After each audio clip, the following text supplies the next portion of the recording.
Welcome to Roleplaying History, the podcast where we explore the history of role-playing games. I'm Wayne Davis, and I'll be your guide for today's tour. Episode 67, Game Designers Workshop. As I mentioned last week, this week's show topic was a listener-requested topic. Devlin Donnelly reached out to us on the old Role-Playing History Twitter feed and requested this topic, noting that he was a big fan of theirs, had played several of their games over the years, and suggested that it would be really cool if we covered GDW on the show. I replied, I thanked him, and I told him that while last week's show had already been written, we'd do his request this week. So, thanks to Devlin for your suggestion. Also, you might want to follow the new Twitter handle at BadGMP, since we'll be taking the Role-Playing History Twitter handle down in the next couple of weeks. But hey, at least you're following us, and we do appreciate it. And if you have an idea for an episode of this show, reach out to me on any of the socials or by email, and we can make that happen. After all, I do this show for you. So if you're hearing something you want to hear, well, that just makes me extra happy. However, I do think Devlin would probably appreciate it if I stopped with the rambling and got on with the subject. So why don't we crank up the tour bus and get to it? Game Designers Workshop was established on June 22nd, 1973. For the record, I was a little bit over 2 months old at the time, which is just another example of how damned old I'm getting, but I digress. The offices of the company were based out of Normal, Illinois, and many of our Midwestern listeners probably know where that is, though they've probably heard of it as the second part of the Bloomington-Normal combination of cities, as the city of Bloomington is usually included when Normal is named. I don't know why. I think it's just an Illinois thing. Don't get me started. Frank Chadwick, Rich Banner, Mark Miller, and Lauren Wiseman were the four who originally founded the company, and the original purpose of setting up the company was to publish war games, both of the board game and miniature varieties. However, over time, they also expanded into tabletop role-playing games, and we'll get into a few of those in just a few minutes. GDW acquired the Conflict Games Company from its owner John Hill not too long after they were established, and that brought the opportunity to publish established product under the new line. One of the big selling points for GDW was that over a 20-year period, they put out a new product about every 22 days. I want you to think about that for a minute. One new product, at least, released every 22 days for more than 20 years. I know I said 20 a moment ago, but it was basically for the entire life of the company. It's a hell of a lot of product, and they were able to maintain that release schedule because of their varied foci. I mean, tabletop RPGs can take a bit of time to work out the kinks on, but you could still release supplements and adventures fairly regularly once you get the main rules out. Board games can sometimes be the same way, but once you've got a basic theme you want to follow, like war games, it becomes easier to plug a type of war game into the basic design of the board games you've previously done. And miniatures? Well, so long as you've got a steady stream of ideas for new minis, it's mostly about getting the molds created and the new minis poured out. However, despite my making this sound easy, that's still a whole lot of product coming out in a short amount of time. Now, I know my numbers here are probably not 100% accurate, but here's an approximate count of different games they put out over the years. 7 tabletop role-playing games, 83 board games, 14 miniature rules games, and that doesn't even count all the individual minis they were putting out during that time. And I gotta note that several of those board games, Arctic Front, Persian Gulf, and Southern Front, were part of the Third World War series of games, and those were like over the top popular with war board gamers. Various titles in the lines earned 29 different awards in the gaming industry, from the H.G. Wells Award to Origins Awards. GDW also published 3 different magazines over the course of its existence, and we'll get into those a little later on in the show. Getting back into the timeline, at some point during all this success, John Harshman joined the company as a creator and editor of games, and he's responsible for many of the top-selling games produced by GDW over the years. You'll also remember that we discussed Liz Danforth and Michael Stackpole's involvement with the company over the years, so we can also say that GDW wasn't afraid to bring in top-notch talent to produce their games. So with all of these successful products, why don't we hear about Game Designers Workshop as one of the top names in gaming today? Well, if you'll remember our discussions early in the history of this podcast about the timelines of the industry, the late 1990s saw a large number of companies go under. Most of those went under due to financial issues brought on by a variety of different issues. Some of those were self-inflicted, some of them weren't. GDW was one of those companies that found itself having serious financial issues, and the company officially disbanded on February 29th, 1996. But we still have the games they created and the memories we got from them, which is why we're here today. For the remainder of the show today, we're going to dig deeper into some of the releases from GDW. And like I said last week, I'm going to bet you've at the very least heard of some of these, if you've actually not played or read them. Let's start with the role-playing game most role players probably remember GDW for.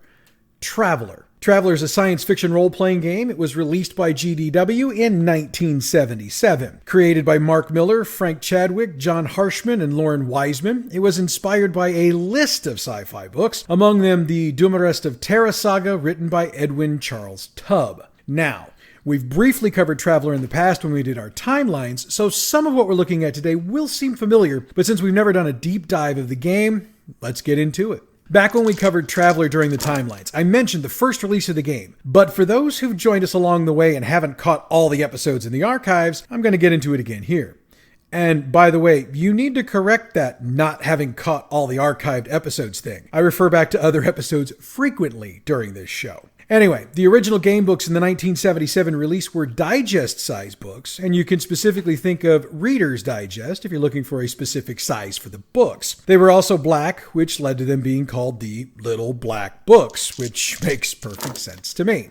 Now, 3 of these booklets were the main rules and were sold together as a boxed set of rules. However, the early support materials for the game also used that digest format, which helped Traveler find its niche in the game market with a cool and different design. As the first edition of the game rolled along, supplements started being released in full-size books, which I do have to admit are much easier to read, and several new editions of the game have been released over the years, which have overhauled the rules and made changes. Some were significant and others were not. However, we're still looking at the first edition, so let me slow my roll up on this a bit and back up. Before we get into later editions, it does need to be noted that the first edition rules were eventually compiled into a single rule book, and that book was of a more normal size for rule books.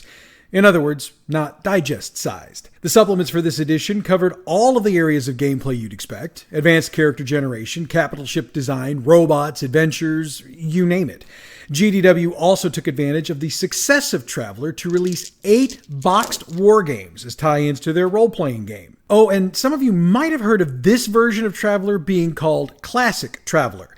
That's a name that's been connected to it over the past 15 years or so, and it's one of those retro names that sometimes gets assigned to older games either by fans or by the publishers themselves.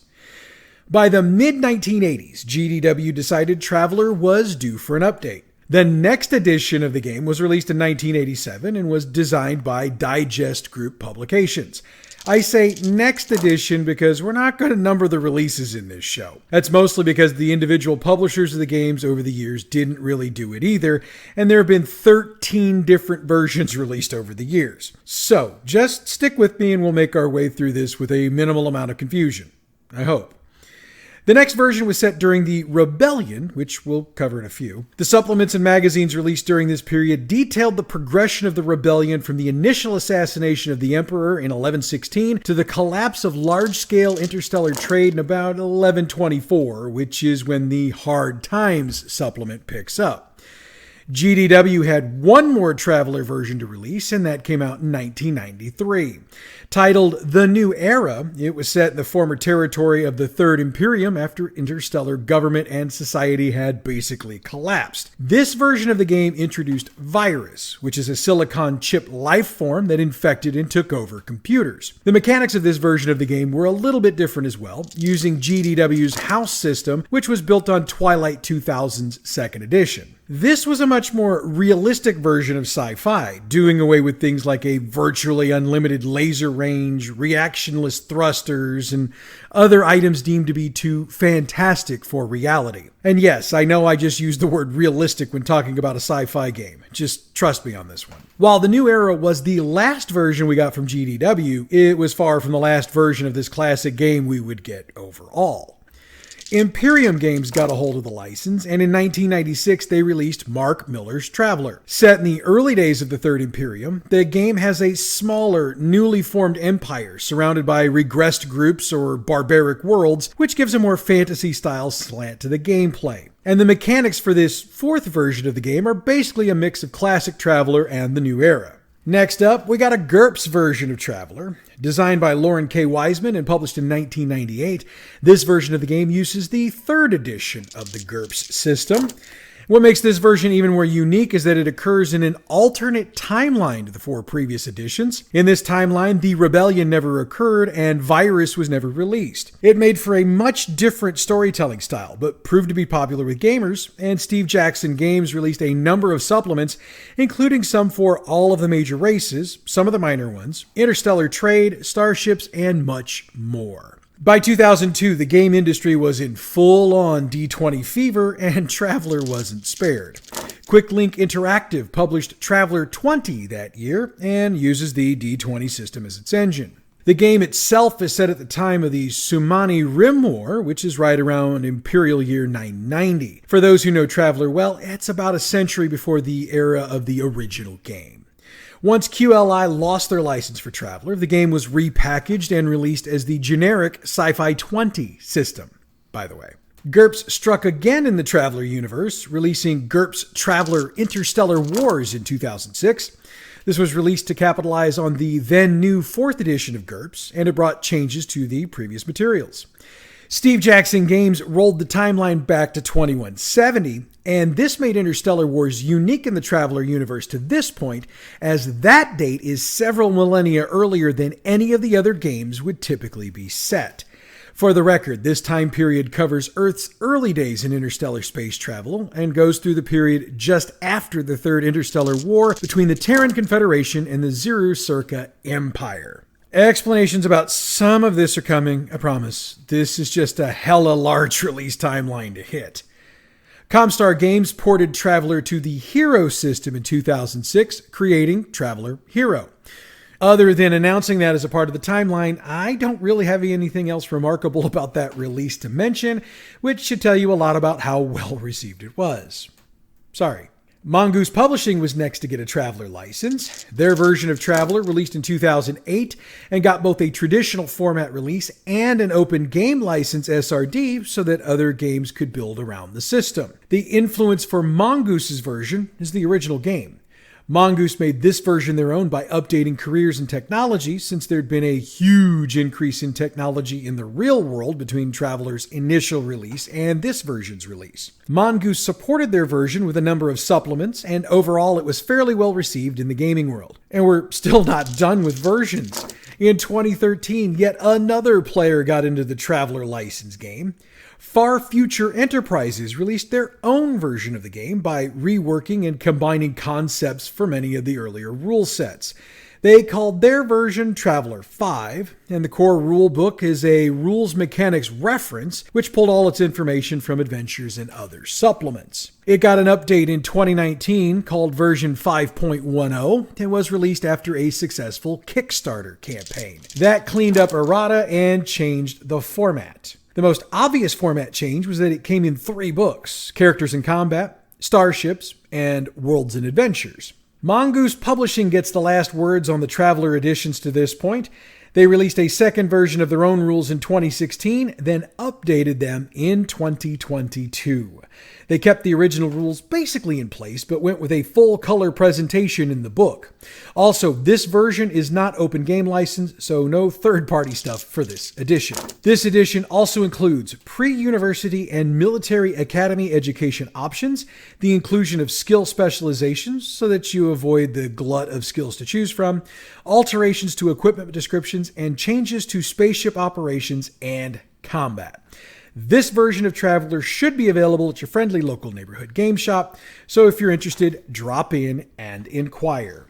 Many of the previous editions are available used, so if you've got a good used book dealer, ask them about it, or see if you can get them in legal PDF form from the usual sources.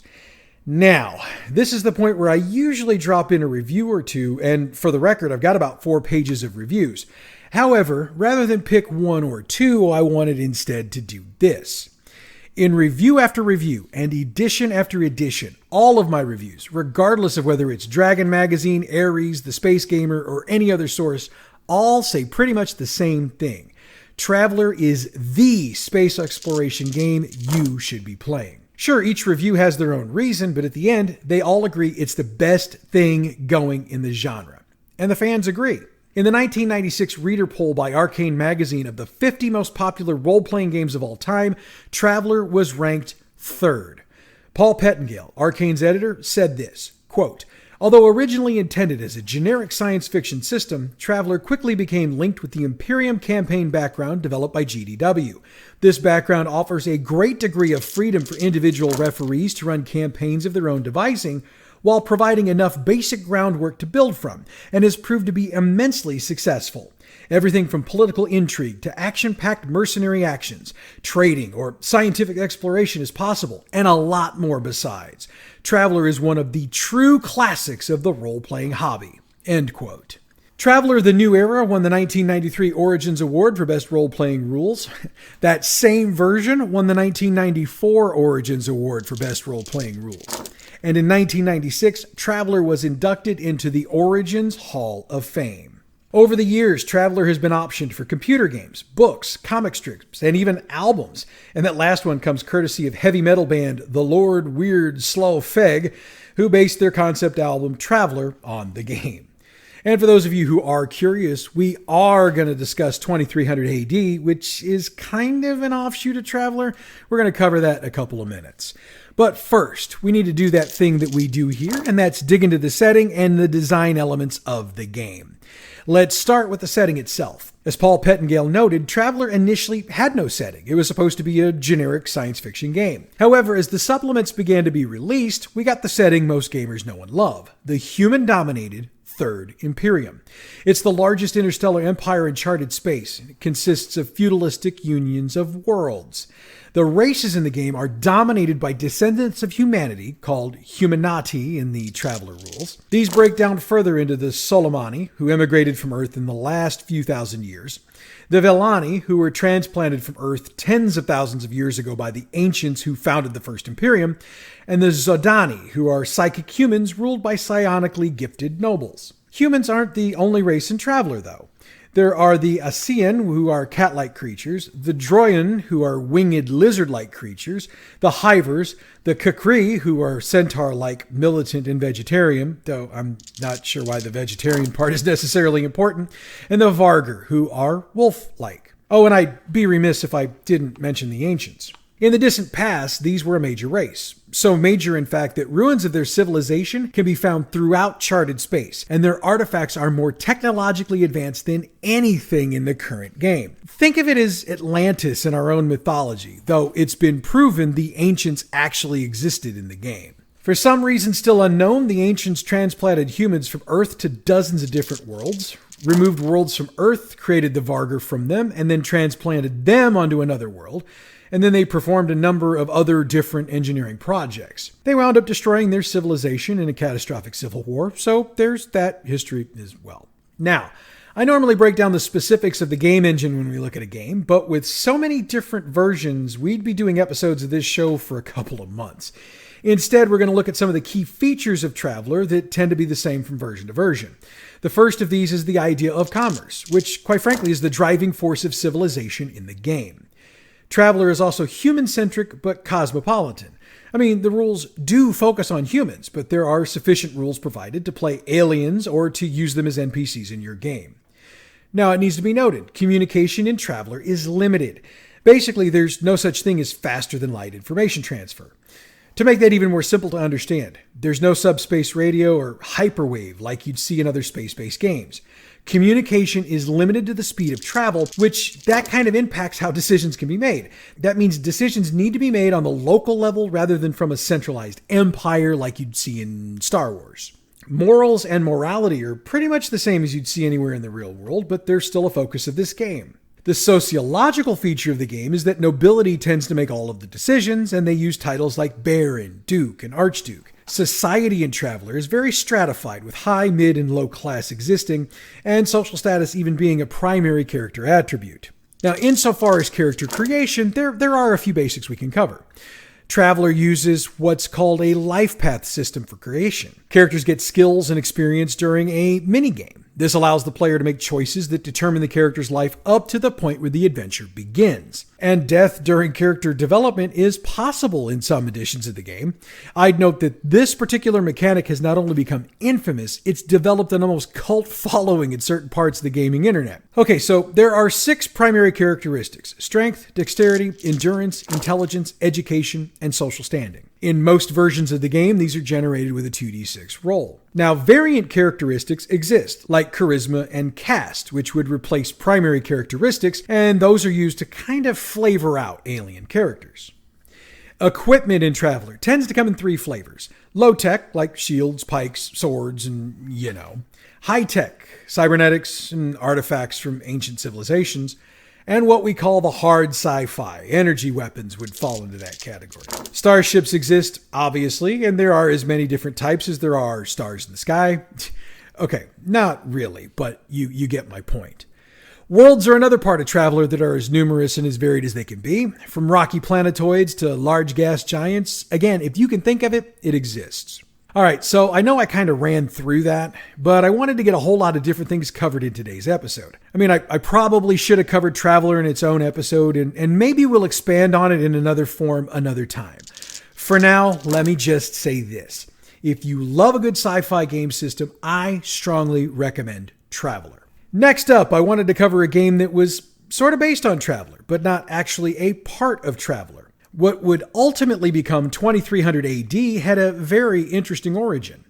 In 1984, the creators of Traveler wanted a gritty post-apocalyptic game to drop for fans, so they created Twilight 2000, which was set in the year 2000 following a nuclear war. While there was some interest in that game, GDW decided that they needed to get an entry into the hard science space game. So they took Twilight 2000, moved it forward 3 centuries, and changed the game to reflect the fact that humanity had recovered from the war enough to start traveling to nearby star systems. Now, for the record, this game had no ties to Traveler. It even used a completely different game engine. But you know what the rule of marketing is, right?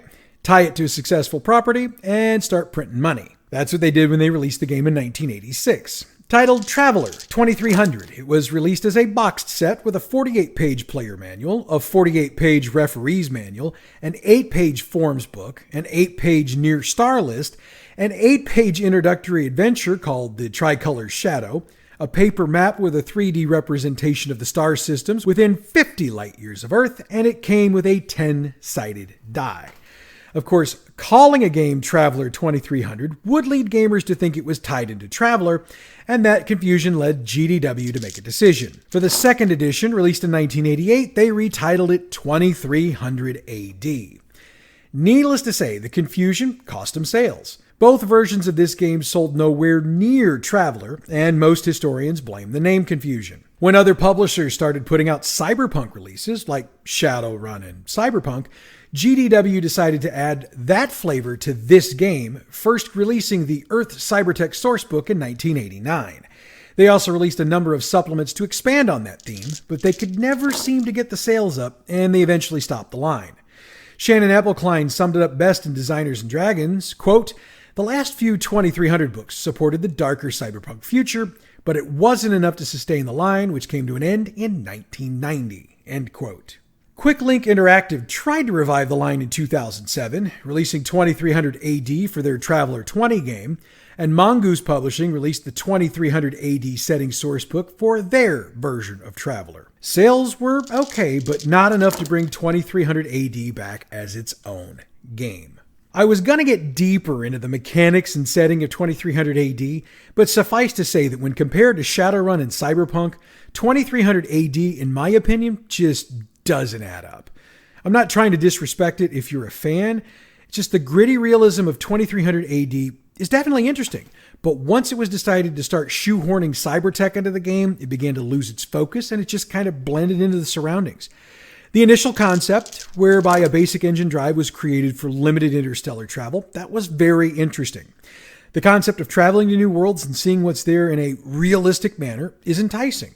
So if that interests you, see if you can find Traveler 2300 either used or in PDF, check it out, and get back to me.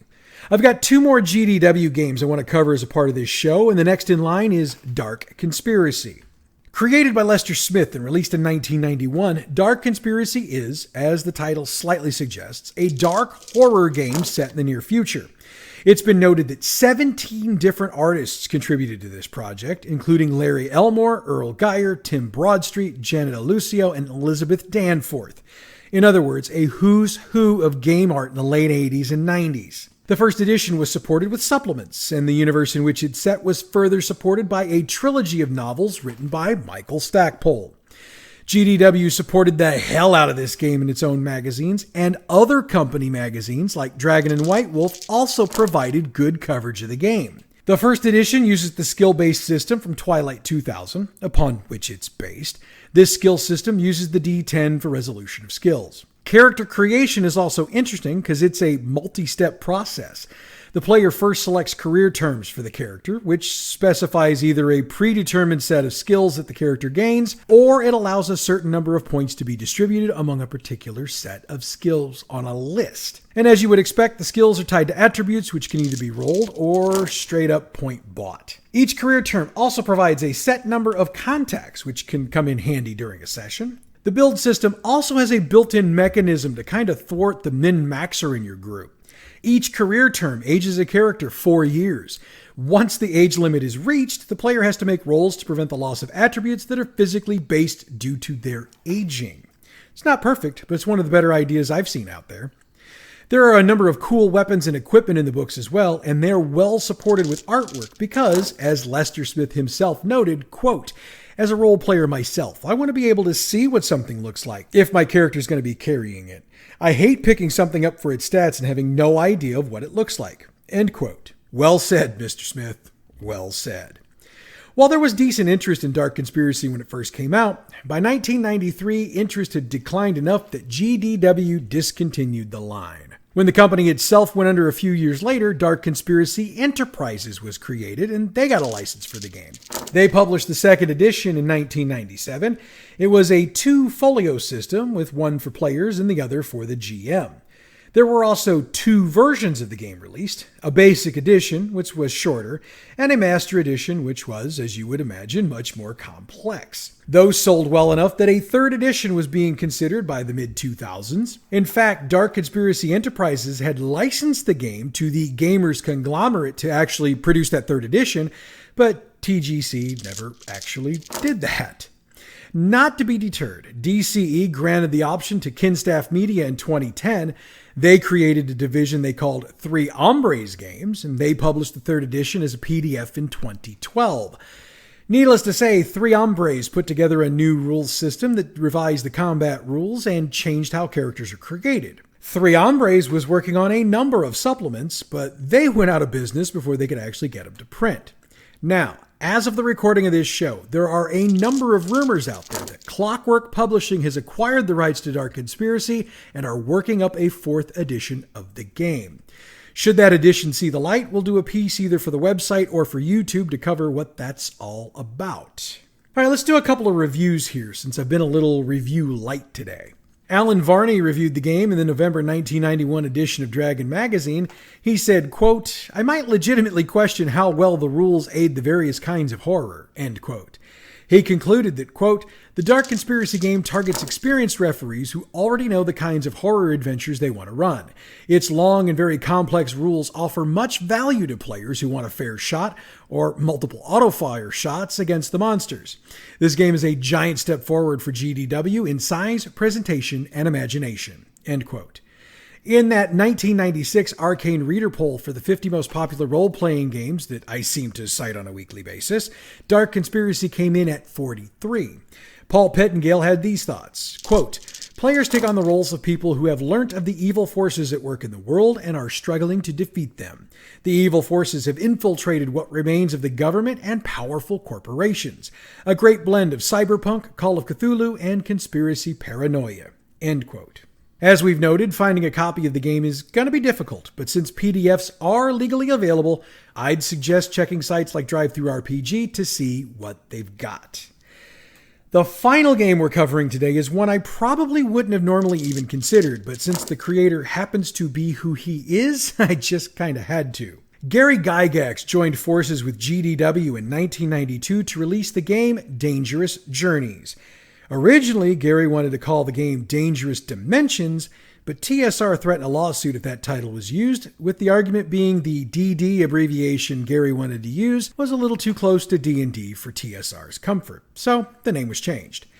Gary treated Dangerous Journeys as his ability to clean up what he saw as the flaws and limitations in AD&D, among those being the skill system and the class-based restrictions on weapons, which were pretty inflexible, if you'll remember. Gary was in full fantasy mode for this, as you might expect from one of the fathers of the fantasy game genre.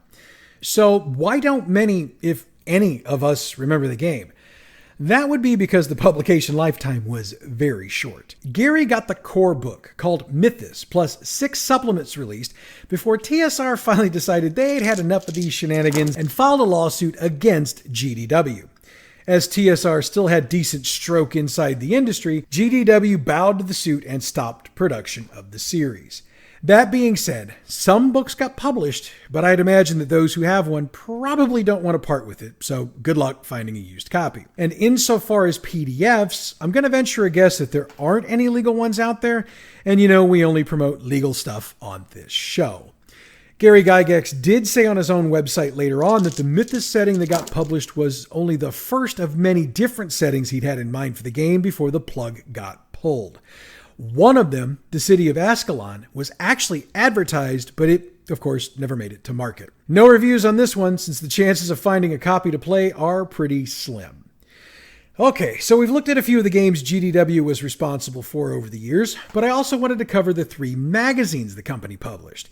First up is The Grenadier. The Grenadier is the spiritual successor to GDW's Europa newsletter, and the first issue published in 1978. For you trivia fans out there, the very first issue was actually titled The Paper Soldier, but the new title was in place for the January 1978 issue. And in an even deeper trivia deep dive, the full title of the magazine was actually The Grenadier Wargaming Quarterly. There you go. Initially, the magazine was actually more of a digest, coming in at 5.5 inches by 8.5 inches, and only had 32 pages. Its focus was solely on GDW products, as well as the general military history of those games' subjects. By the time issue 4 came out, the restrictions were somewhat relaxed, and other companies began to have their games discussed in the pages of the Grenadier. Issue 12 from January 1981 was actually the final issue published by GDW. Their intentions were to shelve the magazine entirely, but Jeffrey Tibbets offered to keep the magazine going and made the deal to take it over. The first issue under Tibbets' control was issue 13 from June 1981, and the official publisher was called J. Tibbets & Son. And that was more true than the name would suggest.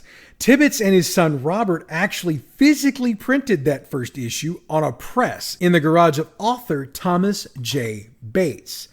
Issue 14 saw a larger magazine style brought to the Grenadier, with the size becoming the standard 8.5 by 11. Tibbets continued as editor through issue 35, where he gave his farewell and announced that Dr. J. Salover would be taking over as editor of the magazine. However, that never happened. The Grenadier would never put out another issue. Next up on our newsstand review is Journal of the Traveler's Aid Society. This was specifically designed to support GDW's Traveler role-playing game and was created by Lauren K. Wiseman to do that very thing. Wiseman was the initial editor, and the first issue came out in 1979. Over the years, there were a number of different writers contributing to the magazine, or at least that's what we were supposed to think. I mean, sure, there were several, but one of them was cheating a little bit. See, J. Andrew Keith was writing so much stuff for JTAS that he took on not one, but 2 pseudonyms to handle all of the bylines. For those of you with copies of those older magazines, the names John Marshall and Keith Douglas were the ones he chose. He got busted when somebody did a word-by-word analysis of the articles and figured out one person had written all of them. I don't know why somebody took that much time, but you know what? Maybe I shouldn't go poking bears that don't need poking. Great work out there, you folks, keeping us all on our toes. Once Mark Miller took over some of the editor duties, he decided that rather than use modern dates for the magazine, they'd instead use the in-game Imperium calendar, advancing it 90 days for each quarterly issue. The second edition of the magazine added the Traveler News Service column, which provided current events in the Imperium. GDW also used the magazine to further plots for the game. Issue number 9 from 1981 described the start of a war with the alien species Zodani. That war actually came to be in the books for the game a short time later. GDW published their last issue of JTAS in 1984 with issue 24. They replaced it with Challenge, which we'll get to momentarily. Imperium Games picked up JTAS in 1996 and published 2 issues before they dropped it themselves. Steve Jackson Games resurrected the JTAS in 2000 when they licensed Traveler, though they did it as an online magazine rather than a physical one. However, they also allowed the magazine to cease existence. Mongoose Publishing also resurrected JTAS, publishing 6 issues in 2020 as a part of their license before allowing it to cease publication. For as few issues as were actually published, JTAS has a loyal following. And if you think I'm kidding about that, Google search it and check out the fan reviews online. Okay, so I mentioned Challenge a few moments ago, so let's jump into this third and final magazine from GDW. Now, GDW didn't just end JTAS without notice. They'd announced in issue 22 that a new magazine would be replacing it, so when issue 24 brought JTAS to the end, Challenge was already in the wings to take over. It was a standard magazine size, which we discussed a moment ago, and this style allowed for the printing of deck plans or sector maps. It was also decided that Challenge would cover all of GDW's games, not just Traveler. When it debuted in 1986, it was intended to be bi-monthly, and GDW decided to maintain continuity by numbering the first issue at 25, since the last issue of JTAS had been 24. It also included a separate section called Journal of the Traveler's Aid Society, and that ran through issue 28. It was with that issue that the Traveler coverage became less and less prevalent, while Twilight 2000, 2300 AD, and Space 1889 got the bulk of the love. Issue 30 expanded the size of the magazine to 64 pages, and there were more changes on the way.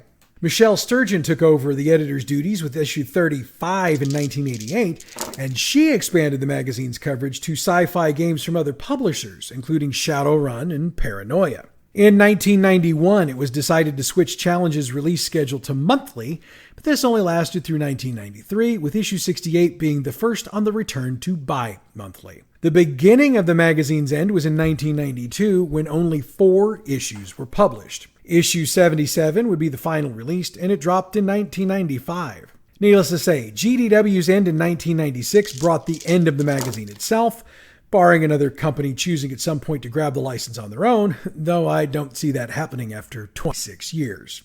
I've actually got 2 reviews, and I'd like to end our coverage of the magazines with them. The first comes from Jim Bambra in the January 1989 edition of Dragon.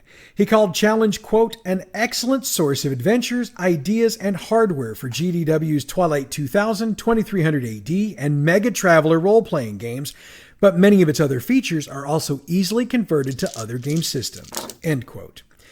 Alan Varney did his own review in the October 1990 Dragon, and he commented on the expansion of the magazine to cover all sci-fi games. Quote, there's no challenge in learning to like this solid periodical, end quote. And with that, we bring our deep dive into Game Designers Workshop and some of their products to a close. My thanks to Devin Donnelly for his suggestion for this week's show, and I hope I did it justice. By the way, if you have an idea for a topic for the show, all of the ways you can reach me to get them to me are coming up in just a minute. Next week, I'm going to do one for myself, and that's covering some of the controversy surrounding D&D specifically and the role-playing industry as a whole in the 1980s. We'll talk about Patricia Pulling, Bad, and some of the real-life incidents that caused so many to get their knickers in a bind about role-playing games at that time. That's going to be a pretty interesting ride. Before I get out of here today, I'd like to encourage you to listen to the other fine program we produce, Bad GM's campaign Build Along. We're working on a Deadlands Classic campaign that we built from scratch, and each week we build more of the story for you to run for your group. Every other week I also add a recap from my own group, which is playing what we create, and therefore providing feedback for you to take into consideration when you run your own game. Bad GM's campaign Build Along is available wherever you get your podcasts or on the website at badgmproductions.com. The music we use for this show comes from Pixabay.com. Check them out for all your royalty-free, license-free music needs. Role-Playing History is a production of Bad GM Productions. Check us out on Facebook at facebook.com/gaming/Bad GM Prod, Twitter at Bad GMP, YouTube Bad GM Productions, email badgmproductions@gmail.com, and online the website is badgmproductions.net. Next week, it's Satanic Panic and Pagan Rituals. No, sorry, that's a slight exaggeration. It's our coverage of a whole lot of people getting their knickers in a twist about role-playing games. But that's next week. Until then, I'm Wayne Davis, and your Role-Playing History.